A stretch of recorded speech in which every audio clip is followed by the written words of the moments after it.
എന്താണ് സത്യത്തിൽ പിള്ളേര് തമ്മിലുള്ള പ്രശ്നം? ഇവിടെ പറയത്തക്ക ഒരു പ്രശ്നമില്ല. ഓഹോ. ഒരു മൈൻഡിങ്ങിന്റെ എന്ന് വെച്ചാ മൈൻഡിങ് എന്ന് വെച്ചാല് എവള് പറയുന്നത് ഇവളെ അവൻ മൈൻഡ് ചെയ്യുന്നില്ലെന്നാ. അപ്പൊ അവൻ പറയുന്നതോ? അവൻ പറയുന്നത് ഇവൾ അവനെ മൈൻഡ് ചെയ്യുന്നില്ലെന്നാ. ഇവളെ അവനെ മൈൻഡ് ചെയ്യുന്നില്ലെന്നാ അവൻ പറയുന്നത്. പെണ്ണ് പറയുന്നത്? പെണ്ണ് പറയുന്നത് ഇവളെ അവൻ മൈൻഡ് ചെയ്യുന്നില്ലെന്നാ. അതായത് ഇവള് പറയുന്നത് ഇവളെ അവൻ മൈൻഡ് ചെയ്യുന്നില്ലെന്നാ. പക്ഷെ അവൻ പറയുന്നെന്ന് പറഞ്ഞു കഴിഞ്ഞാല് ഇവളെ അവനെ മൈൻഡ് ചെയ്യുന്നില്ലെന്നാ. ചുരുക്കി പറഞ്ഞാല് നോക്കുന്നില്ല.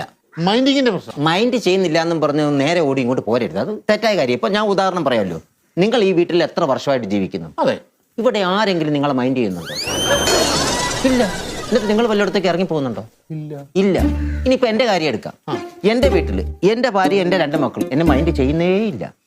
ആകപ്പാടെ അവിടെ എന്നെ മൈൻഡ് ചെയ്യുന്നത് ആ കിങ്ങിണി എന്ന് പറഞ്ഞ പൂച്ചയില്ല.